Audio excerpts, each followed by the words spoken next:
Deep in the mountains of West Virginia, down a dirt road that most GPS systems can't even find, lives a family that time forgot. A family so isolated, so genetically unique, that scientists and documentarians have called them America's most inbred family still living today. Their name is Whitaker. And in 2025, they're still there, still living the same way they've lived for generations, trapped in a cycle of poverty, isolation, and genetic consequences that boggle the mind. But here's what makes this story different from anything you've ever heard. The Whitakers aren't hiding. They're not ashamed. They don't even fully understand why people are so shocked by their existence. They welcome visitors with smiles, communicate in their own unique way, and live their lives completely unaware that to the outside world, they represent one of the most extreme cases of inbreeding in modern American history. This isn't ancient history. This isn't a story from some far-off country. This is happening right now in 2025 in the United States of America, in the heart of Appalachia. What you're about to hear will challenge everything you think you know about genetics, family, and how people can survive in conditions that seem impossible. You'll meet family members who can't speak but communicate through grunts and gestures. You'll learn about a family tree so tangled that geneticists can't untangle it. You'll discover why this family has been studied, filmed, and visited by thousands, yet their situation remains essentially unchanged. And you'll confront the uncomfortable question, should we help them, and if so, how? Before we go any further, I need you to do something. Hit that subscribe button right now, because YouTube doesn't want you to see content like this. They're actively suppressing real documentaries that expose uncomfortable truths. Smash that like button to tell the algorithm that truth matters, and turn on notifications because this channel brings you stories that mainstream media won't touch. Now, let me take you into the world of the Whitaker family, a world that exists just hours away from major American cities, yet feels like it's from another century entirely. The Whitaker family first came to public attention in 2004, when photographer Mark Leta, known for his work documenting America's hidden subcultures, stumbled upon them while traveling through West Virginia. Leta had photographed gang members, drug addicts, and people living on society's margins. But nothing prepared him for what he found on that isolated mountain road in Odd, West Virginia. Yes, that's the actual name of the town, Odd. And what Leta discovered, there was odd beyond anything he could have imagined. Leta was initially looking for interesting Appalachian characters to photograph for a project on American poverty. Local residents had warned him about that family up the mountain, saying he should stay away, that they were dangerous, that they were inbred. But Leta, being a professional documentarian, decided to investigate for himself. He drove up a winding dirt road, past rusted car parts and abandoned equipment, until he reached a small cluster of ramshackle buildings and trailers that constituted the Whitaker family compound. What he found when he arrived shocked him to his core. Several family members were sitting on a porch, and immediately Leta could tell something was profoundly different about them. Their physical features, the way they moved, the sounds they made instead of words, everything pointed to severe genetic abnormalities. But what surprised Leta even more than their appearance was their demeanor. They weren't hostile or afraid. They were curious, friendly even in their own way. They approached his vehicle, making sounds, gesturing, trying to communicate. One family member, later identified as Larry Whitaker, could speak somewhat coherently and acted as a translator for the others. Leta took some photographs that day in 2004, but he didn't publish them immediately. The images were too disturbing, too controversial. He worried about exploiting the family or invading their privacy, but the photographs haunted him. Over the next 16 years, he couldn't stop thinking about the Whitakers. What was their story? How did they end up this way? Was anyone helping them? These questions gnawed at him until 2020, when he decided to return to West Virginia and find out. When Mark later returned to the Whitaker property in 2020, he brought video cameras and a determination to tell their story properly. What he captured on film would eventually be viewed by over 40 million people on YouTube, making the Whitakers overnight sensations in the strangest possible way. The video showed family members living in conditions that seemed impossible for modern America. There were three main individuals featured prominently: Larry, who could speak and appeared to be the most cognitively functional; Ray, a large man who communicated entirely through grunts and hand gestures; and Lorne, a woman who moved in jerky, uncontrolled motions and also couldn't speak. The property itself told a story of extreme poverty and isolation. The main residence was a small, dilapidated structure with a sagging roof and walls that looked ready to collapse. Trash and debris were scattered everywhere. There was no running water in some areas, and the sanitation situation was clearly inadequate. Old furniture, broken appliances, and various junk created an obstacle course around the property. Yet, the family members navigated this environment with ease, as if it were completely normal to them, because, of course, it was. This was the only life they had ever known. But the most striking thing about Leta's 2020 video wasn't the poverty or the physical conditions. It was the interaction between the family members and Leta himself. Despite their severe limitations, the Whitakers were clearly excited to have a visitor.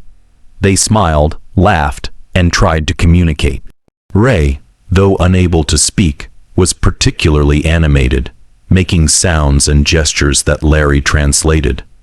Lorne sat nearby, rocking back and forth, occasionally making vocalizations.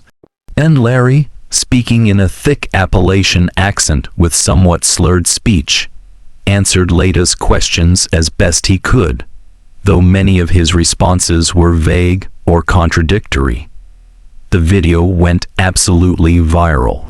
Within weeks, millions of people had watched it, and the comments section exploded with a mixture of sympathy, horror, curiosity, and unfortunately, some cruel mockery. People couldn't believe this was real, that a family like this could exist in modern America. Conspiracy theories emerged. Some claimed the video was fake, staged with actors. Others insisted it must be from decades ago, not 2020. But it was real, and it was current. The Whitakers were living proof that extreme isolation and inbreeding were not just historical phenomena, but ongoing realities in certain pockets of rural America. As the video circulated and experts weighed in, the public began to understand the genetic implications of what they were witnessing. The Whitaker family members displayed classic signs of genetic disorders caused by inbreeding. Ray and Lorne's inability to speak, their unusual physical features, and their limited cognitive abilities were all consistent with severe genetic abnormalities. Medical professionals who viewed the footage noted that the family members likely suffered from a combination of conditions including intellectual disabilities, speech impediments, motor control issues, and possibly other hidden health problems. But how did this happen? How does a family become so inbred that multiple members can't even speak? The answer lies in generations of isolation and likely incestuous relationships. While the exact family tree of the Whitakers has never been fully documented and confirmed, genetic experts who have studied the available information believe that the family has engaged in inbreeding for at least 3, possibly 4 or 5 generations. This means that for over a century, family members have been having children with close relatives, likely including sibling-to-sibling relationships, and possibly even parent-child relationships. The consequences of such sustained inbreeding are devastating. Every human carries some harmful recessive genes, but in normal reproduction between unrelated individuals, These genes usually don't cause problems because they're paired with healthy dominant genes from the other parent. However, when close relatives reproduce, the chances of harmful recessive genes matching up and expressing themselves increase dramatically. Over multiple generations of inbreeding, these harmful genes accumulate and compound, leading to increasingly severe genetic problems. The Whitaker family represents an extreme example of what can happen when this process continues unchecked for many generations. What made the Whitakers' situation even more tragic was that they were clearly trapped in a cycle they didn't create and couldn't escape. The family members with the most severe disabilities had been born into this situation through no fault of their own. They hadn't chosen to be products of inbreeding. They hadn't chosen their genetic lottery. Yet they bore the consequences every single day, living with limitations that made basic communication and daily functioning extremely difficult. And because of their isolation and cognitive limitations, they had no way to understand their situation or seek help. Let's talk about the individual family members in more detail, because behind the shock value and the genetic anomalies, these are real human beings with personalities, preferences, and daily lives. Larry Whitaker, often called the spokesman for the family, is in his 60s and appears to be the least affected by genetic issues, though he clearly has some cognitive limitations and health problems. Larry can speak, though his speech is somewhat slurred, and he sometimes struggles to find words or articulate complex thoughts. He's often seen wearing a baseball cap and casual clothes, and he seems to enjoy the attention that the videos have brought, always eager to talk to visitors and show them around the property. Larry has explained, as best he can, that he takes care of his siblings Ray and Lorne. He prepares food, handles what little money the family has, and deals with any outsiders who come around. He's protective of his siblings, making sure visitors don't get too close or make them uncomfortable. Despite his limitations, Larry has a certain dignity about him. He's proud of his family and defensive when he feels they're being mocked or disrespected. In interviews, he's expressed frustration that people see his family as freaks or curiosities rather than just regular folks who happen to be different. Ray Whitaker, the large man who can't speak, is perhaps the most visually striking member of the family. He appears to be in his 50s or 60s and has a substantial build, though much of his weight appears to be from poor nutrition rather than healthy mass. Ray communicates through a series of grunts, groans, and hand gestures that Larry can somewhat interpret. He becomes animated when excited, waving his arms and making louder sounds. Ray seems to understand what's being said to him, responding appropriately to questions even though he can't form words himself. He enjoys sitting on the porch, watching the world go by, and clearly likes when visitors bring food or small gifts. Lorne, referred to as Lorraine, in some accounts, is a woman in her 60s who also cannot speak and has severe motor control issues. She sits in a chair on the porch, rocking constantly, her movements jerky and uncontrolled. Her facial expressions are limited, but she occasionally smiles or makes sounds that suggest she's aware of what's happening around her. Lorne requires the most care of the three main family members, needing help with basic daily activities. Her condition appears to include cerebral palsy, like symptoms in addition to intellectual disabilities, making her the most severely affected visible member of the family. But Larry, Ray, and Lorne aren't the only Whitakers. There are other family members who live on or near the property, though they appear less frequently in videos.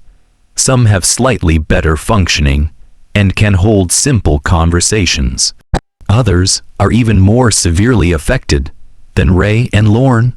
The exact number of family members and their relationships to each other remains somewhat mysterious, partly because the family doesn't keep clear records and partly because discussing the specific genetic relationships would expose the extent of the incestuous reproduction that created the current generation.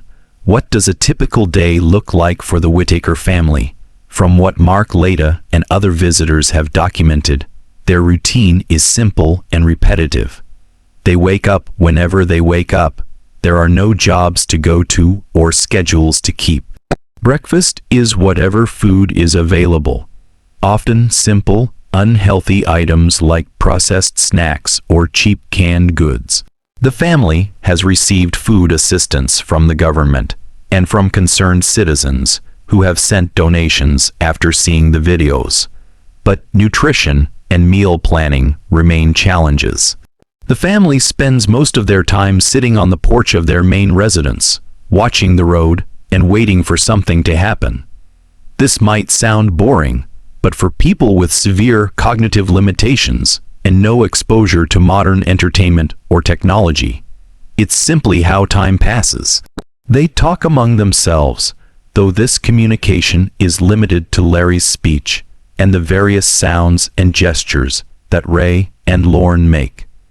They seem to have developed their own system of understanding each other that works for them, even if it's incomprehensible to outsiders. There's no television in the main residence, at least not one that works regularly. There are no computers, no smartphones, no internet connection. The Whitakers live in a pre-digital world, which is part of what makes them so fascinating to modern viewers. They're completely disconnected from the culture, news, and technology that define contemporary life. They don't know about viral videos or YouTube fame. They have no concept that millions of people have seen them or that they've become the subject of intense debate and discussion online. To them, Mark Leda is just a nice man who visits sometimes and brings them things. The property has some animals, including dogs that roam around and provide companionship.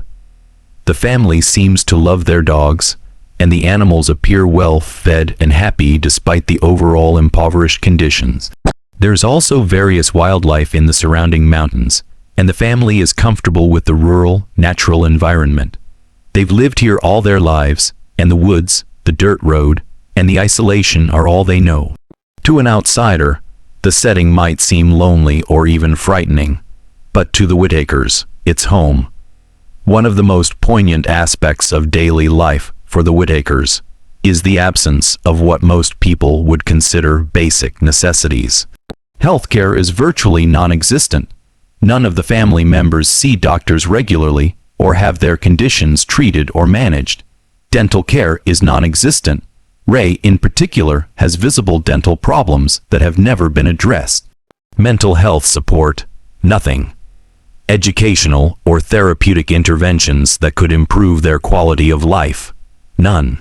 They exist in a state of benign neglect, not quite abandoned by society, but certainly not receiving the support that people with their level of need would normally get in developed countries. Mark Leda's videos of the Whitaker family have generated significant controversy. Critics argue that filming severely disabled people who cannot give informed consent and posting those videos for millions to watch is exploitation. They point out that the Whitakers don't understand the concept of internet fame, don't comprehend that they're being viewed as curiosities, and can't make an informed decision about whether they want their lives broadcast to the world. The fact that the videos generate revenue for Leda through YouTube ad sales adds another layer to the ethical concerns. Leda has defended his work, arguing that he's bringing attention to a family that would otherwise be forgotten and ignored. He points out that the exposure has resulted in financial donations to the family, with viewers sending money and supplies to help improve their living conditions. He's personally delivered thousands of dollars worth of food, clothing, building materials, and other necessities purchased with donation money. Without the videos, Leda argues, the Whitakers would be even worse off than they are, living in complete isolation with no support whatsoever. There's also the question of whether showing the Whitakers to the world reduces stigma around disability and poverty or reinforces it. Some disability advocates argue that presenting the family as shocking and unusual others them, and makes viewers see disabled people as fundamentally different and strange. Others counter that the reality is the Whitakers are unusual, their situation is shocking, and pretending otherwise doesn't help anyone. The debate continues in comment sections and social media discussions, with passionate arguments on both sides. For their part, the Whitakers themselves seem to enjoy the attention and the gifts that come with it. Larry in particular appears pleased to have visitors and eager to show people around. When Leta arrives with his camera, the family members light up, make excited sounds, and gather around. They seem to understand that this man's visits bring positive things, food and money and attention, even if they don't grasp the larger context. Whether this apparent enjoyment constitutes genuine consent is another matter entirely, and one that ethicists continue to debate. The exact genealogy of the Whitaker family remains murky, and this is partly intentional to protect the family's privacy, and partly because clear records don't exist. What is known comes from piecing together fragmentary information from local sources, old records, and what little the family members themselves can communicate. The Whitaker family has been in this part of West Virginia for generations, possibly dating back to the 1800s. They were always rural, always poor, and always somewhat isolated even by the standards of remote Appalachia. Genetic experts who have analyzed the visible evidence presented in videos believe that the current generation of Whitakers showing the most severe disabilities are the products of at least 3 to 4 generations of close inbreeding. This didn't happen suddenly. It was a gradual process that likely began with first cousin marriages or uncle-niece pairings, which were not uncommon in isolated rural areas in earlier generations.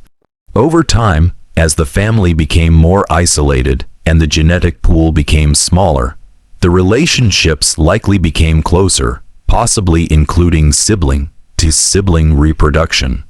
One of the challenges in understanding the Whitaker family tree is that incestuous reproduction often goes undocumented. People don't record on birth certificates that a child's father is also their grandfather, or that siblings are the parents. The shame and illegality associated with incest means that official records, when they exist at all, often contain false information. So researchers are left trying to deduce the genetic relationships through analysis of physical features, genetic markers when available, and the testimony of family members, which is limited in the Whitakers case. Local rumors and stories about the family have circulated in the area for decades. Old-timers in odd and surrounding communities remember hearing about the strange family on the mountain when they were children. Some locals claim their parents or grandparents warned them to stay away from the Whitakers, suggesting that the family's unusual nature has been known for multiple generations. There are unconfirmed stories of other family members who have died or moved away, possibly children who were born with such severe disabilities they didn't survive long, or individuals who managed to escape the family situation and build lives elsewhere. To understand the Whitaker family, you need to understand some basic genetics. Every person carries 2 copies of each gene, one from their mother and one from their father. Many genetic diseases are caused by recessive genes, meaning you need 2 copies of the bad gene, one from each parent, for the disease to manifest.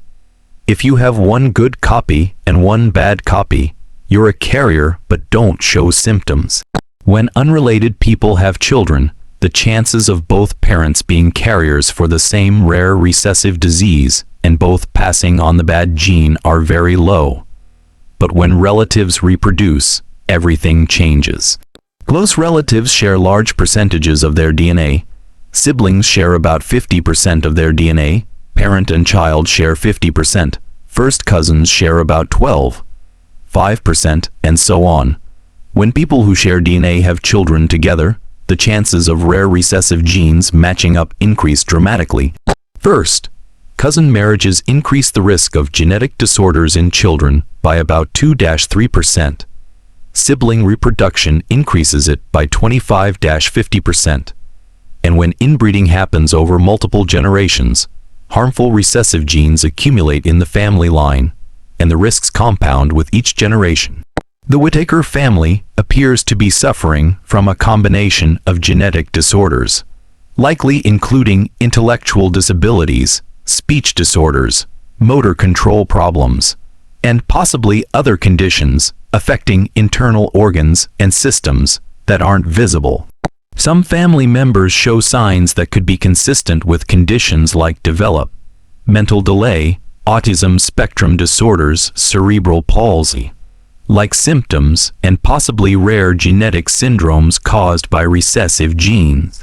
Without genetic testing, which the family hasn't undergone, or at least hasn't made public, it's impossible to diagnose specific conditions, but the overall pattern is consistent with severe inbreeding. One particularly tragic aspect of the genetic situation is that each generation makes the problem worse.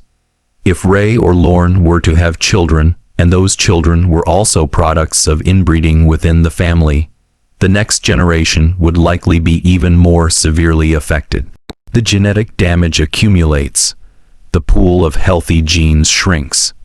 Eventually, you reach a point where the family line simply cannot continue because the genetic burden is too great. Children are born with conditions incompatible with life, or fertility itself is compromised.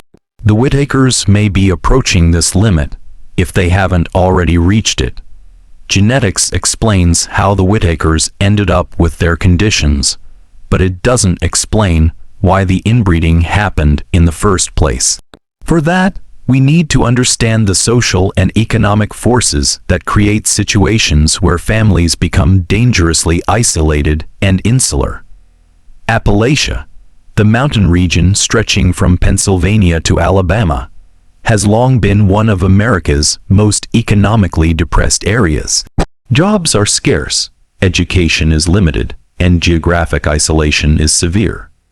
Many communities are accessible only by difficult mountain roads, and some families live miles from their nearest neighbors. In this context of extreme poverty and isolation, families sometimes turn inward.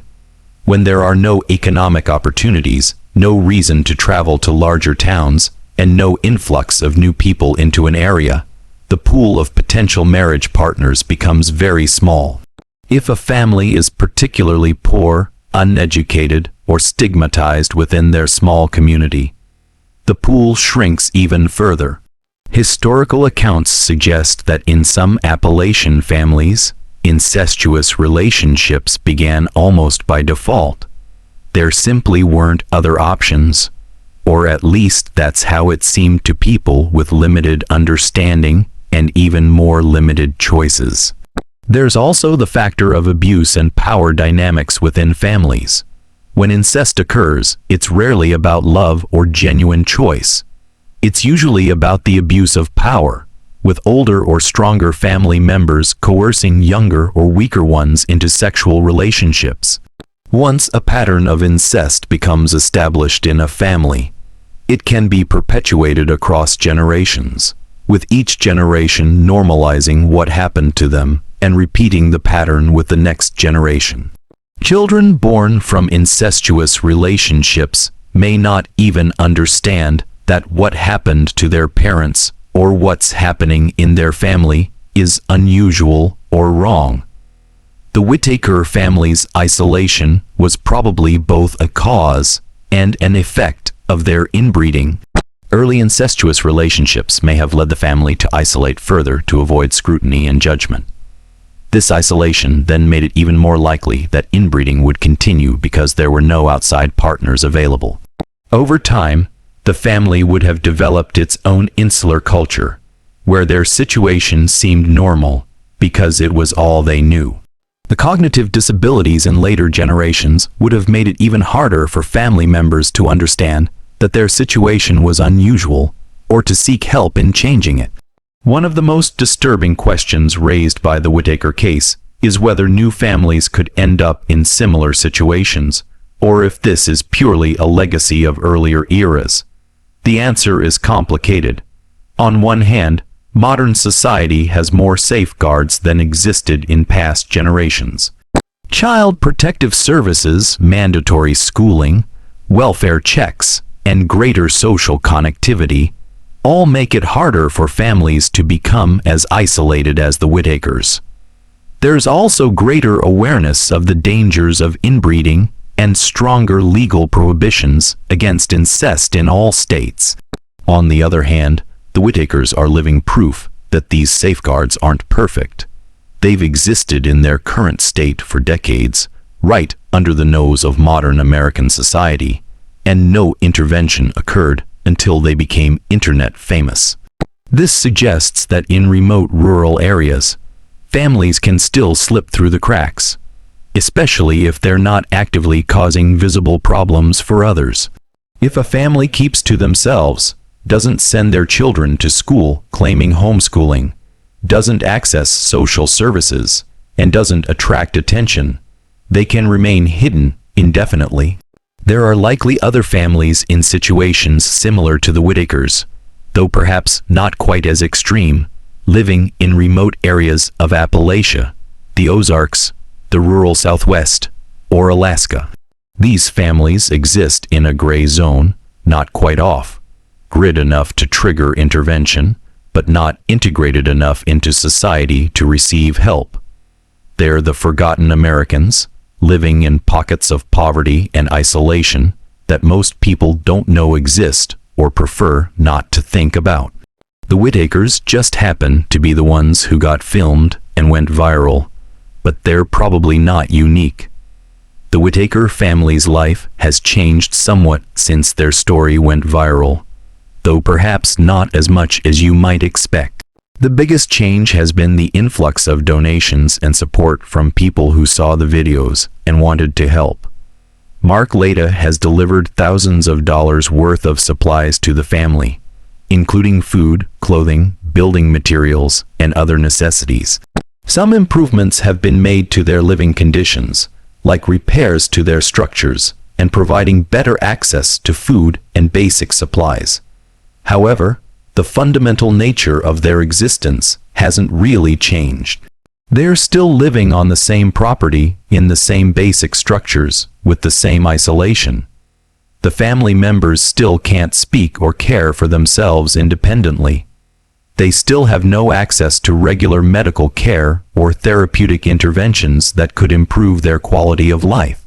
The donations have made them more comfortable, but they haven't solved the underlying problems of disability, poverty, and isolation that define the Whitakers' existence. There have been visitors beyond Mark Leda. After the videos went viral, the Whitaker property became something of a destination for curious people, YouTubers looking for content, and well-meaning individuals wanting to help. This has been a mixed blessing. Some visitors have brought genuine help and support. Others have been more interested in gawking and taking selfies with the family for social media clout. The family, particularly Larry, seems to enjoy the attention overall, but there are concerns about whether constant streams of visitors are truly in their best interest. The viral fame has also brought negative attention.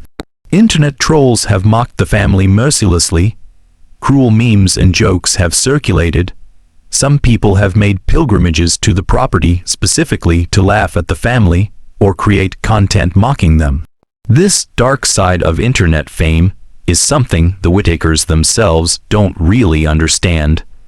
They don't know they're being ridiculed online, but it raises ethical questions about the cost of their exposure. Many viewers ask why the Whitakers can't receive more comprehensive help. Why aren't they in care facilities or receiving government services? Why hasn't the state of West Virginia intervened more substantially? The answers are complex and highlight the challenges of helping adults with disabilities who are technically living independently and haven't requested intervention. First, the Whitakers are adults, not children. Child Protective Services can remove children from harmful situations, but adults with disabilities have rights, including the right to live how and where they choose as long as they're not being actively abused and aren't a danger to themselves or others. The Whitakers, despite their disabilities, appear to be living as they want to live. Larry, who acts as their guardian in an informal capacity, has never requested that his siblings be placed in care facilities. Without evidence of abuse or immediate danger, the state can't forcibly remove adults from their home. Second, the resources simply don't exist in many rural areas for comprehensive disability support. West Virginia is one of the poorest states in America, with limited social services and long wait lists for disability support programs. Even if the Whitakers wanted to access services, there might not be appropriate facilities or programs available in their area. The group homes and support services that exist in wealthier states or urban areas don't have equivalents in rural Appalachia. Third, there's the question of whether intervention would actually improve their quality of life. The Whitakers have lived their entire lives on this property. It's their home, the only place they know. Removing them to an institutional setting, even a nice facility, would be traumatic and disorienting. They wouldn't understand why it was happening or that it was meant to help them. At their ages and with their level of disability, adaptation to a new environment would be extremely difficult. Some experts argue that supporting them in their current environment is actually more humane than forcing them into institutional care.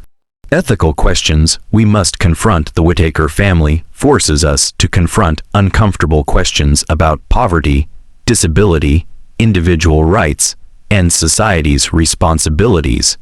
Should we intervene in situations like this, even when the people involved don't want intervention? How do we balance respect for individual autonomy with the need to protect vulnerable people?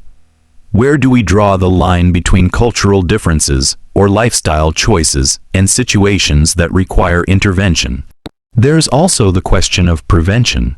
Should there be more aggressive efforts to prevent inbreeding even in isolated communities? Some argue for better education, more social services in rural areas, and stronger enforcement of incest laws. Others worry about government overreach and the dangers of authorities having too much power to intervene in family life. The Whitaker case doesn't provide easy answers, but it definitely raises questions we need to grapple with as a society.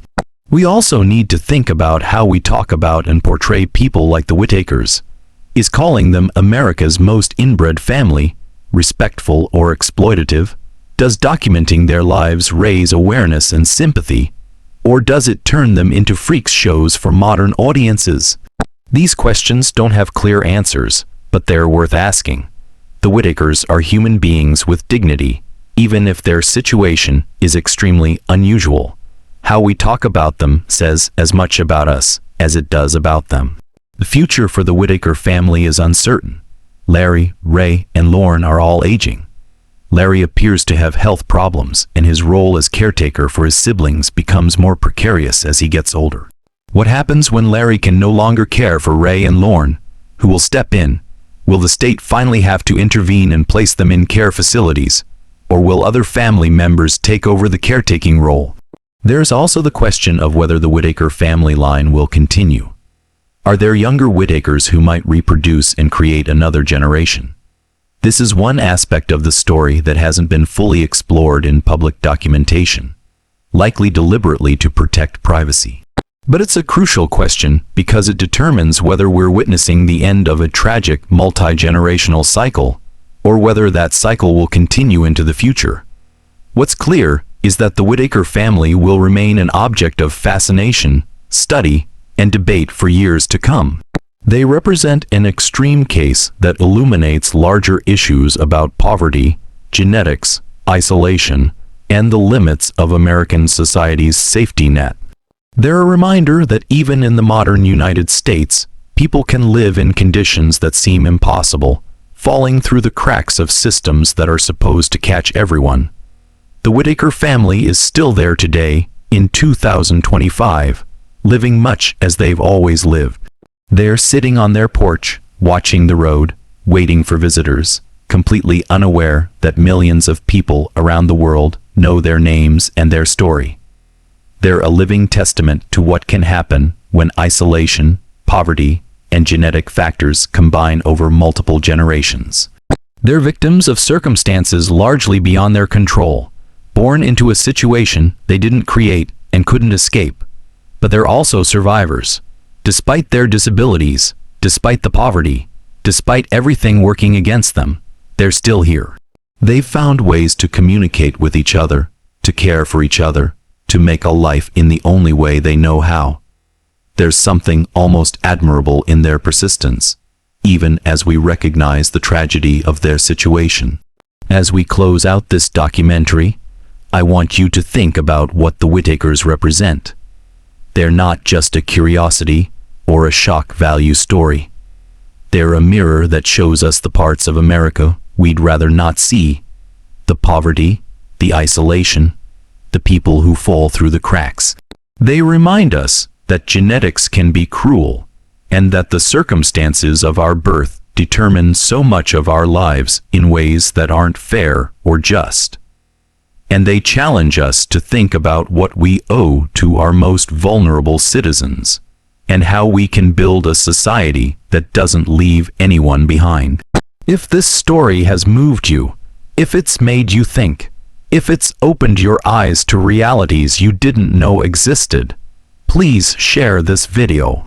Hit that like button, drop a comment letting me know your thoughts, and subscribe to this channel for more documentaries that explore the hidden corners of America.